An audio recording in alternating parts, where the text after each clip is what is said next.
for us car nuts out there, this is crazy. This is crazy. I'm not going to spend too much time on it, but there is a car that was literally the fastest car on the planet for about 10 plus years. And it was called the Mclaren F1. And it was designed by a designer named Gordon Murray. And he designed this car for McLaren, who was a F1 car manufacturer, decided to want to make a road car. Now, McLaren, super popular right now. They have their 720S. It's crazy. The McLaren P1, 570S, all these crazy cars that they've come out in the past 10 years since they've been a road car company now. But Gordon Murray, who is not with McLaren, was like, I feel like you guys are doing it wrong, because they have since come out with new hypercars and shit at McLaren saying like, yo, this is a successor to the McLaren F1. And he didn't feel like the cars they're producing are actually a spiritual successor to that vehicle. And for those that don't know what that is, I will bring it up for you guys really quick so you guys can see what a McLaren F1 actually is. I actually still like the way it looks. Oh, it's gorgeous, bro. It aged so well. Yeah, so this is a McLaren F1 3-seater supercar from 1995. That's the age of this car. It's beautiful. That makes no sense that car is that old. That's that ride height that was atrocious. The ride height is atrocious, but I would still fuck with it. I mean, it still sits. It still sits though. Like the gaps in the wheels are still acceptable. Like it looks sexy as shit. Like it's beautiful. Yeah. So, and that was a 3-seater car. You sit right in the middle. You have 2 seats that flank you in the behind you. Does this actually have the seating position? The engine bay was lined with gold because it's the best heat reflector that there is. V12 sourced from BMW, 627 brake horsepower, 241 miles per hour. It was the fastest car in the world for like 10 years until the Bugatti Veyron basically took it over. Well, it was a Koenigsegg CCR, and then the same year the Bugatti Veyron was like, haha, psych bitch. But yeah, this is the interior, right? So you sit in the middle. So Gordon Murray was like, look, man, let me show you how to really do it.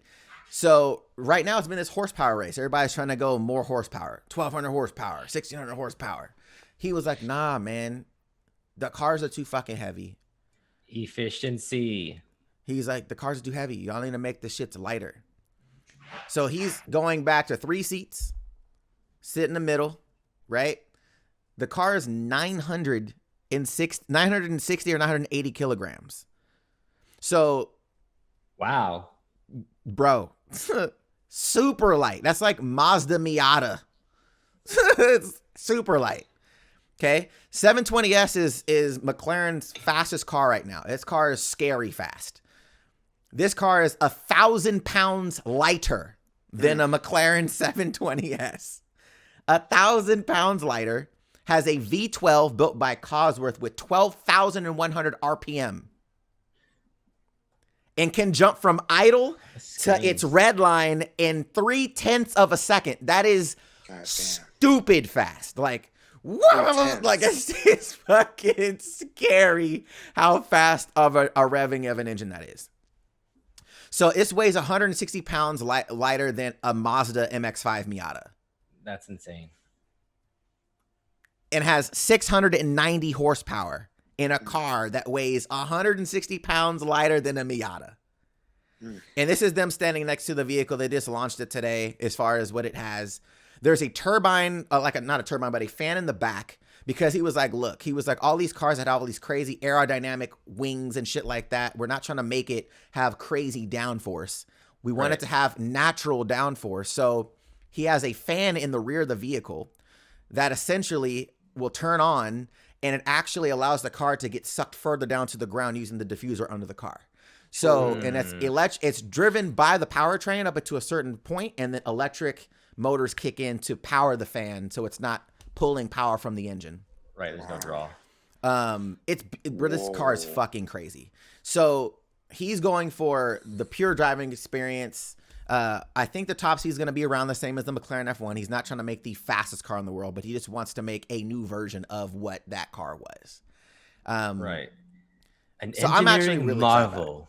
Bro, it's crazy. And you can tell there's some McLaren F1 cues. I honestly don't really care for the headlights, but besides that, I'm actually excited to see what this motherfucker does. He's a legend in the game, but V, you're obviously into vehicles. When you see something like this, what do you feel? What's going through your head right now?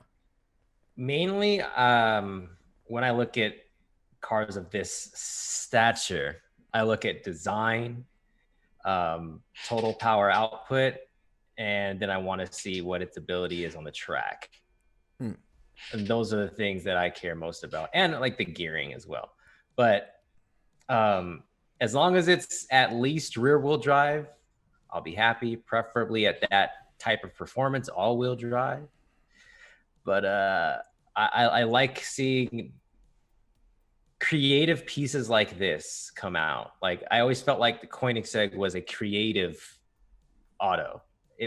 I never saw it as like just another supercar, hypercar. Right. Like, that's how I always felt like Zonda. Right. Like Pagani, like their cars are like art.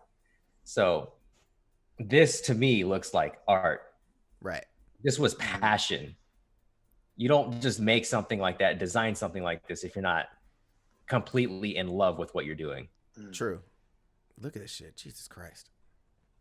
Yeah, it's crazy. It looks absolutely. And it's a manual.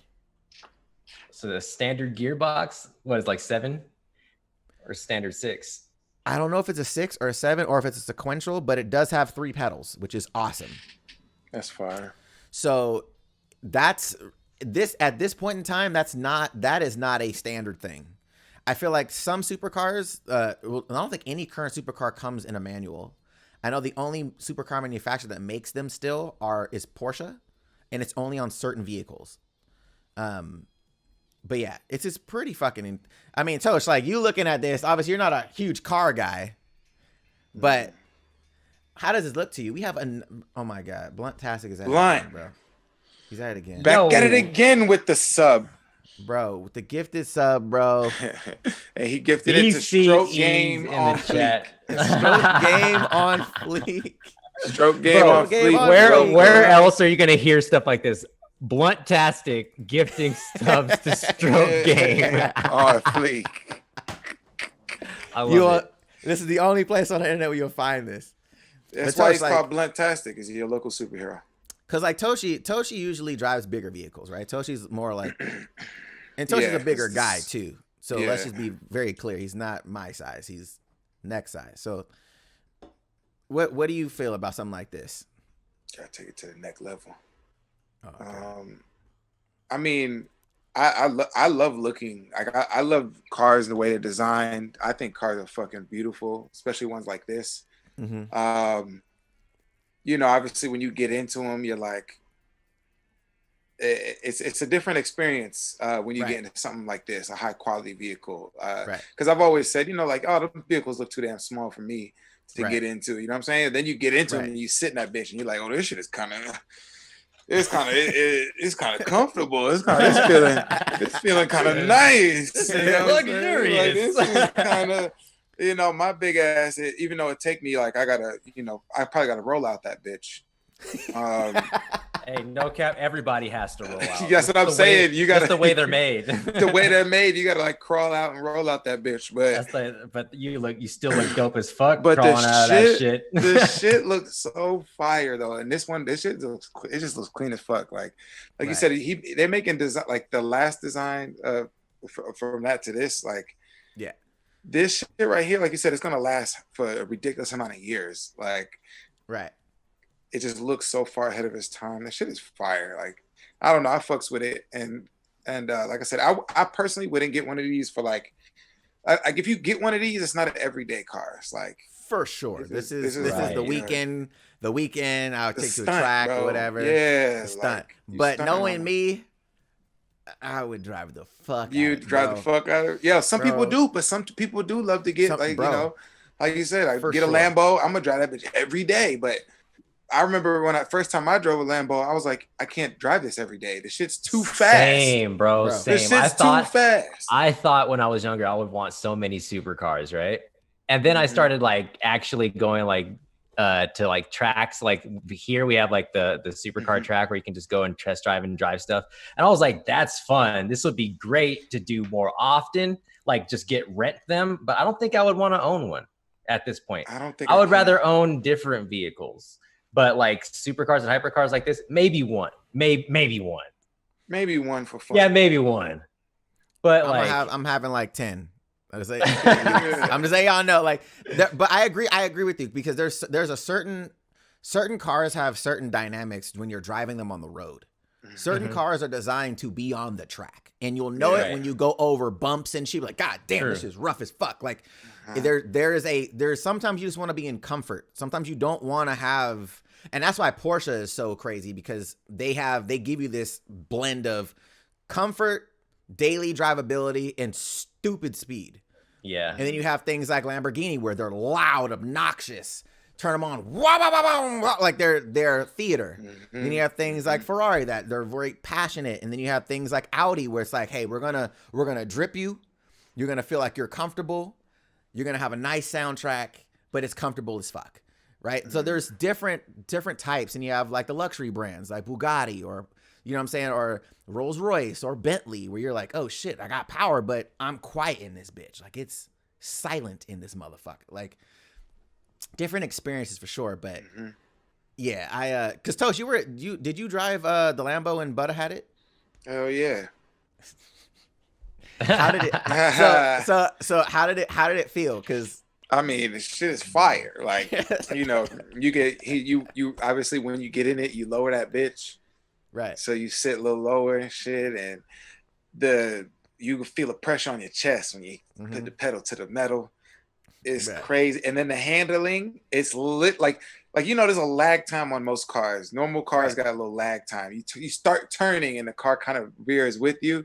This bitch, you pull a little bit, the car's like 90 degree. Responsive. This shit is like already. So like you just gotta, honestly, like I can see why like unexperienced drivers are people that you know, that buy these supercars and kind of just think that it's, you know, on the road and shit. I see why they get in accidents, because they don't understand, like, this shit isn't like a regular car. Like, it's designed for high performance. I mean, driving. You saying that, the McLaren F1, there is a famous actor. His name is Mr. Bean.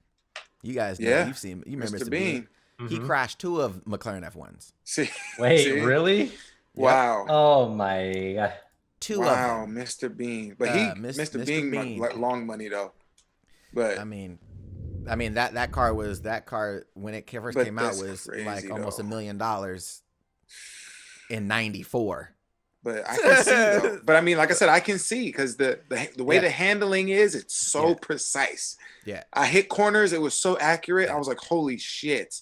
So I'm like, okay, so people can't handle that, you know. People just don't understand. But the crazy thing is though, is you'll actually get used to that. Like, for sure. That's the crazy part. Like, I remember when I first got my car, like, when you first feel that level of acceleration, you're like, ooh, geez. Like, it's like, it scares you.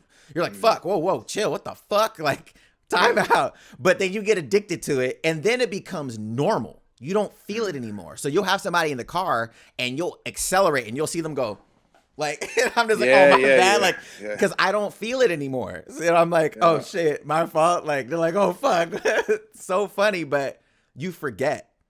So so have you ever launched a P100D? No, I've done the only Tesla I've launched is the 3 Performance. I haven't done a P100. Okay. Holy God. Pure silence. It's all you don't hear anything but road noise. Yeah. And it's just. What's up, guys? Welcome to the CyberHype. We are your hosts, Toshi, Vasilis, and Adonis. And this is your geek culture destination. If you guys are into gaming, anime, tech, sci-fi, you know, geek shit, you found the right channel. And we will be live every Tuesday, Thursday, and Saturday, 5 p.m. Pacific time. So if you want to tune in for some geek culture shit, this is the place to be. So tune in, boy, to the CyberHype. Yeah.